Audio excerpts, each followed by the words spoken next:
สบายดีทุกคนวันนี้จะพาทุกคนมาเฮ็ดต้มเค็มหรือว่าต้มพะโล้เนาะ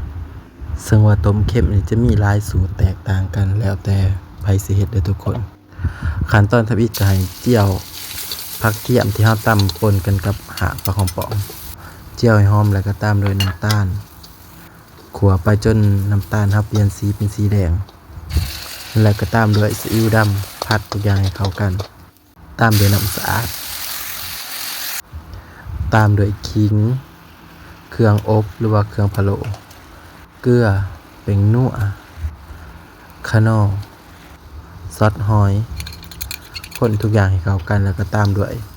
สีนหมูซึ่งว่าสีนหมูเราจะนำไปลวกให้มันหดแล้วเพื่อให้ไล่กลิ่นคาวออกก่อนเนาะส่วนไข่เราก็จะมาหมักกันน้ำซีอิ๊วดำประมาณ5 นาที 50 นาทีมื้อนี้เราก็จะใส่น้ำมันต้มน้ำถ้าไผบ่มักบ่ใส่ก็ได้เด้อเมื่อสีนหมูของเราเปลี่ยนเป็นสีแดงแล้วเราก็จะมาเปลี่ยนหม้อใส่หม้อใหม่เพื่อที่จะอบให้สีนเราเปื่อยหลังจากนั้นก็ตามด้วยไข่ที่เราเตรียมไว้อบไปประมาณ1 ชั่วโมงเมื่อสีนเราเปื่อยแล้วก็ตักเสิร์ฟได้เลยต้มเค็มหรือว่าต้มพะโล้จะมีหลายสูตรแตกต่างกันไปตามท้องถิ่นไผมันสูตรบ้านใดเป็นแบบใดคอมเมนต์แลกเปลี่ยนกันได้เด้อทุกคนขอบใจที่รับชม